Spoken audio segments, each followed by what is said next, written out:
दोस्तों, आज की जो कहानी है ये एक 17 साल के सौरव की कहानी है। सौरव जो कि एक अभी उड़ीसा में जॉब करता था किसी कंपनी में। इसका किसी पास के ही गांव की लड़की से प्रेम प्रसंग था और उनके जो लड़की के घर वाले थे उनको ये बात पता चल गई थी। सौरव को इतना मारा गया, इतना पीटा गया, यहाँ तक कि उसका प्राइवेट पार्ट तक काट दिया गया, जिसके कारण उसकी मृत्यु हो जाती है। और जब इसको मार पीट के हॉस्पिटल में एडमिट करवाया जाता है आरोपी पक्ष के द्वारा ही, तो इसके पापा को फ़ोन करके बोला जाता है कि तुम्हारा बेटा हॉस्पिटल में एडमिट है, उसको आके देख लीजिए।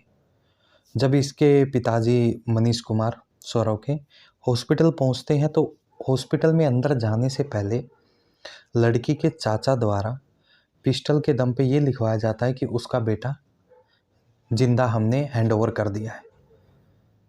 तो ये सब लिख के वो अंदर उसका पिताजी जाता अपने बेटे को देखने के लिए। इकलौता उसका बेटा था, लेकिन जब वो अंदर जाता है तो अंदर देखता है कि उसके चेहरे पे चादर ढकी हुई है। तो वो समझ गया था उसका इकलौता बेटा इस दुनिया में नहीं रहा है। तो जब वो बाहर निकल के आता है देखने के लिए, तब तक वो आरोपी जा चुके होते हैं। नमस्कार दोस्तों, मेरा नाम है युद्धवीर कात्यायन। आप सबका स्वागत है मेरे यूट्यूब चैनल पे।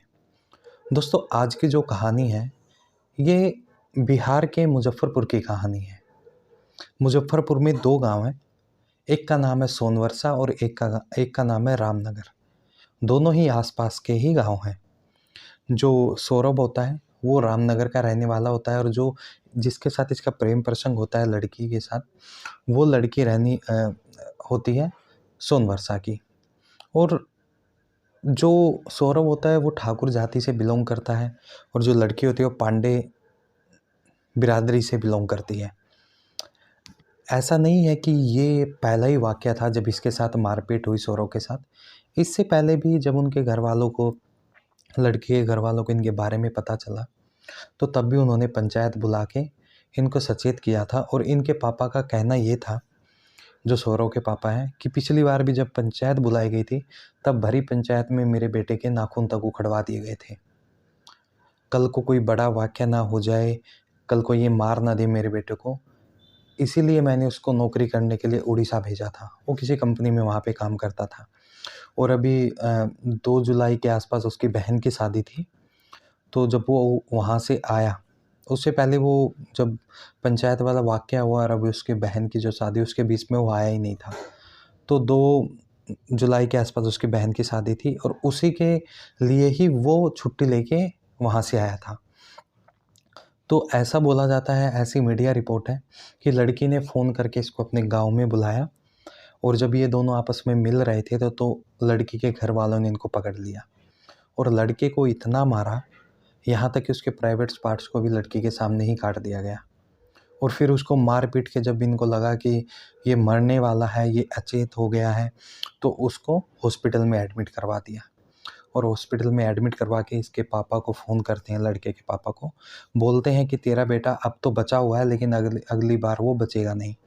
तो जब उसके पिताजी इतना सुन के आते हैं कि मेरा बेटा हॉस्पिटल में एडमिट हो गया है, तो वो वहाँ पे जो इसके चाचा होते हैं लड़की के, प्रशांत पांडे, वो एक पेपर पे उनसे लिखवाते हैं कि उनका बेटा उनको ज़िंदा हैंड ओवर किया है।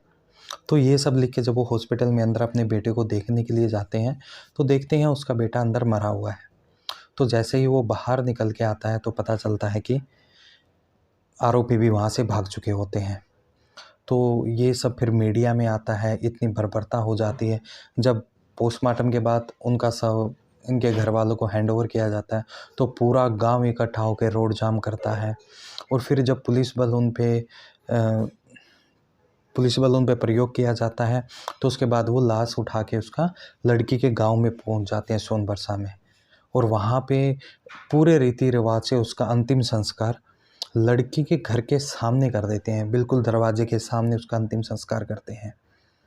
और इस मामले में 4 आरोपी, जो कि इनके घर वाले ही थे और कुछ अन्य भी हैं, जिसमें इनके चाचा हैं, इनके भाई हैं गौरव, इनके पापा हैं लड़की के। तो 4 आरोपी तो इनके घर वाले थे, बाकी इनके रिश्तेदारों को भी हिरासत में लिया गया पुलिस के द्वारा। ये केस इतना हाइप हुआ कि इसमें राजनीतिक की बयानबाजी ने भी पूरी तपिश पैदा कर दी थी।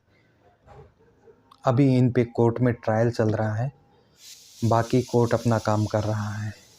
लेकिन इस केस में लेडीज़ों की इतनी भूमिका सामने आई थी कि पुलिस को भी एक बार तो पीछे हटने के लिए मजबूर कर दिया था। इतनी महिलाएं गांव से निकल के आ गई थी।